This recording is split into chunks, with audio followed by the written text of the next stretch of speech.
Hey, good morning, guys. It's me, and I am doing a new series called Pushing Hope.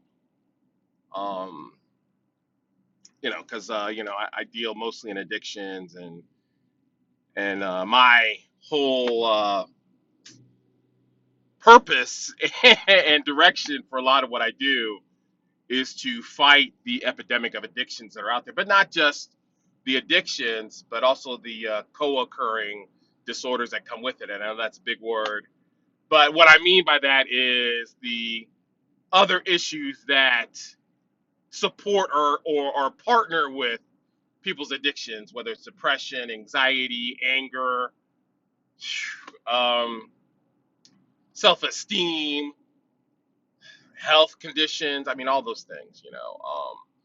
So because we're also coupled with the pandemic of the coronavirus, I'm actually working more than ever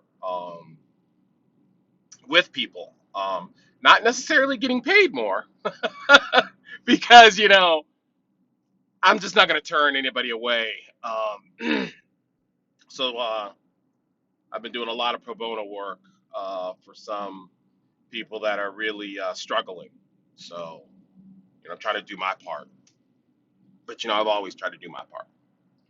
So, anyways, I wanted to do this new topic for today, and it was kind of inspired. I was already thinking about it this morning as I was listening to my motivational speakers. Just on just on our core. Where are we at during this complete turnaround in our society? Like, I don't know if you guys saw my videos the other day when I was doing my walk yesterday, and just how unnerving and unsettling it was for me to see churches with nobody in their parking lot. And so I'm walking around, doing my miles, my laps, and I'm seeing this, and it causes me. I mean, I'd be lying if it didn't cause me concern. You know, and so like I said in my other videos, I'm dealing with the anxiety and the stress like everybody else. So I was talking to our fabulous, fantastic babysitter, Auntie Rowe, this morning, um, and actually I'm basing a character off of her in my new book. So just letting you know that. But anyway, she was telling me that Nicholas woke up this morning, and I don't know where he got that. I don't know if he's sensing the underlying tension in the house, which I didn't think we had it that much to where he could feel it. But kids are really perceptive. But he asked Aunt Rochelle this morning, "Are we going to be okay?" Mind you, Nicholas is 3. No, Nicholas is 4. I'm sorry. But he said, "Are we going to be okay?" And Rochelle said, "Yeah, don't worry, honey. God's got us." And I was just thinking about it. And so I said goodbye to all the kids and everything. You guys know I love my grandkids. I love them. They get on my nerves, but I love them. And I was just thinking about that this morning. That when Rochelle said, "It's okay, God's got us," he said, "Okay." And they've been asking for more prayer. Like, when they take a nap, they say, "Are you guys going to come pray for us?" And Rochelle or my wife or Dee Dee will go pray for them. And I noticed that. I noticed that. And so when I thought about this topic, the topic was, where do we hide our hope? I'm thinking about all the places that we've put our hope in. We've hidden our hope in. you know, and I'm wondering if it's working, because some of us have put our hope in our jobs, and then we got laid off or let go. And this didn't even have to happen during the corona, but a lot of us are experiencing that now during the corona, where we're not working and we still got to get groceries. So a lot of us have put our hope in our employment. A lot of us have put our hope in our own health. And now we're like petrified if somebody coughs. If we cough, I mean, when this first started happening, I, you know, I noticed my own cough and I was like, wait a minute, what's going on? And then I remembered, okay, I got allergies. This is what happens to me all the time. Sorry. But I'm just clearing out. I'm clearing out the pollen, and that's what happened. And so I started getting nervous. And then when I take my allergy pills, which I haven't taken yet, it all clears up. But there was that initial nervousness because being sick, look, I've always been overweight, and part of my own delusions is that in my mind I'm thinking that, well, once I lose the weight, everything's gonna be golden. Everybody's gonna love me. I'm never gonna get sick. I'm gonna make tons of money. My wife's gonna love me more, and all that is just fantasy. It's just fantasy. All losing weight does. I mean, mind you, there are some benefits. I mean, like, you are healthier, but you are not immune to sickness. You're not bulletproof. So putting my hope in health isn't gonna work. Putting my hope in food isn't gonna work because you guys know. I mean, that was my comfort. That was my go-to. And now I'm actually losing weight because I'm cutting down on what I'm eating. Just being mindful because the prices of food have gone up. I don't know if anybody else has noticed, but they've gone up. So I started to lose weight. Putting my hope, putting our some of us have put our hope in people, in our families, in our friends, and I have a lot of really good friends and family, but with the social distancing, they can't be there like before. So, there's that, I've been talking to a lot of people that can't go be around their mom, because they don't want to pass the virus in case they have it to them, So this whole pandemic has caused isolation from our loved ones, My sister had called me and we were talking on the phone, because, if anything, I'm on the phone more. And she was just like, Willie, yeah, they call me Willie back home. Willie, you and your wife just come home and visit? And I said, Monica, there's in case you didn't know, there's a pandemic going on. And Monica was like, no, it's okay. I just really need you to come visit because mom and dad are driving me crazy because she's laid off and she's home all the time. And I'm sure, hey, I'm sure we are getting on each other's nerves.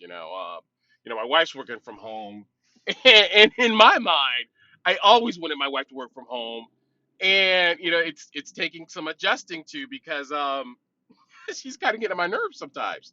Because I have to leave the room, I have to be perfectly quiet, and I'm just like, dang, this isn't like this isn't the fantasy I thought it was gonna be.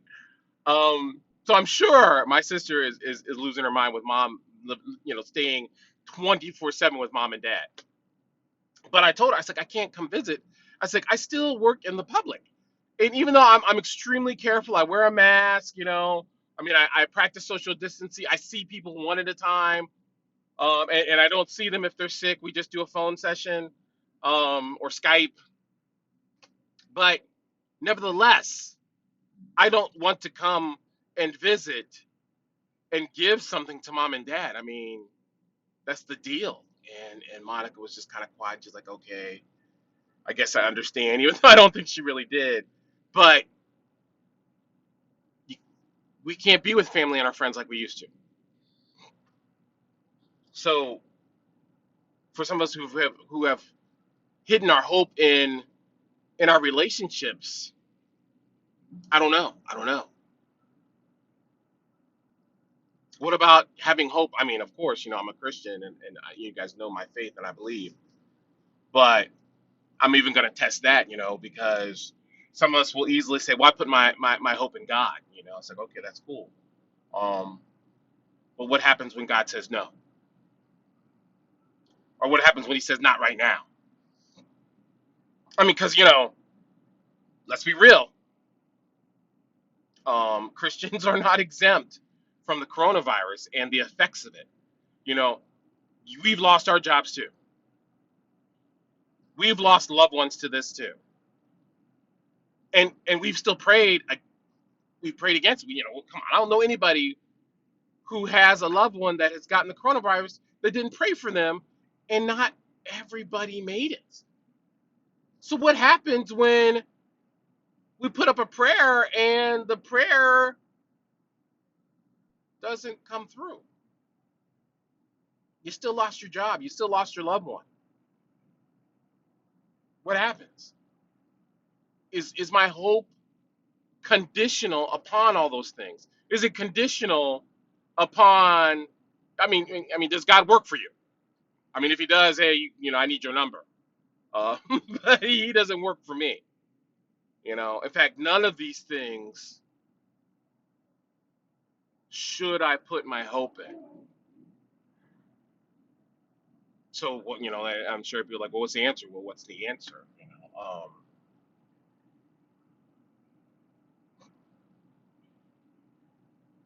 I sat and I was listening to my own self, and when I think about faith, when I was going through my own crisis at the beginning of 2019, I just had to adopt this stance in faith that everything's going to work out. Now, mind you, I have to be vague in that sense, because if I say I believe everything's going to work out and I have conditions upon that statement, and control factors in it, because I want everything to work out the way I want them to work out. No, that doesn't work. When I say everything's going to work out, it kind of goes back to the video I did earlier, where it was come what may. Come what may. Regardless of what comes, what happens, it's going to work out, because I'm not going to stop believing. I'm not going to stop fighting. I'm not going to stop praying. I'm not going to stop loving. I'm not going to stop forgiving. I'm not going to stop trying. I'm not going to stop getting up. And that's what I mean when I say it's all going to work out. It's the true faith. I totally believe that God's got me. But that does not mean that He works for me. It doesn't mean that everything's going to work out the way I want it to. Mm, let that one sink in. I may lose my job tomorrow. Still going to work out. I may lose my health tomorrow. Still going to work out. I may lose a loved one tomorrow, and it's still going to work out.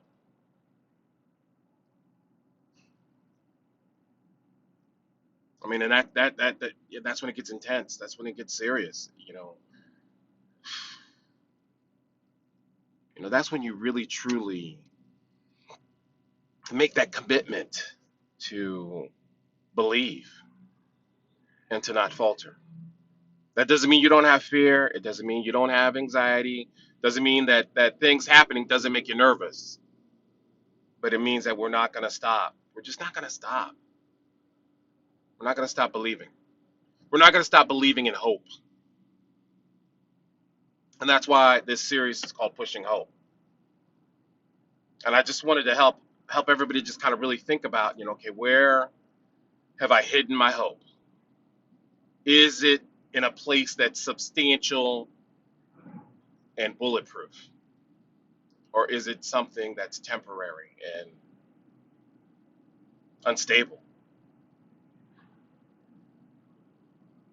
So that's my topic for today. You guys know I love you guys so very, very much. I am praying for you guys. I'm praying for everybody out there that's struggling. If there's anything I can do to help, just call me, text me, and I'll see what we can work out. Okay. We all got to do this together. We're all in this together. And I think I'm gonna do another video on the power of humility and asking for help. You know, pick up that phone, and call your brother or sister. And I mean, it's great always to be able to be there to offer help, but sometimes we got to request assistance because we need it. And sometimes that assistance is just that we need a little encouragement. My boy James called me yesterday, and I totally appreciate him because he just called to just see how I was doing. And our conversations are never very long, but man, I tell you, it's $1 million for me when somebody calls to check on me. So just reminding you guys how powerful that is, okay? So I'll talk to you guys later. Peace. I'm going to work. Love you guys.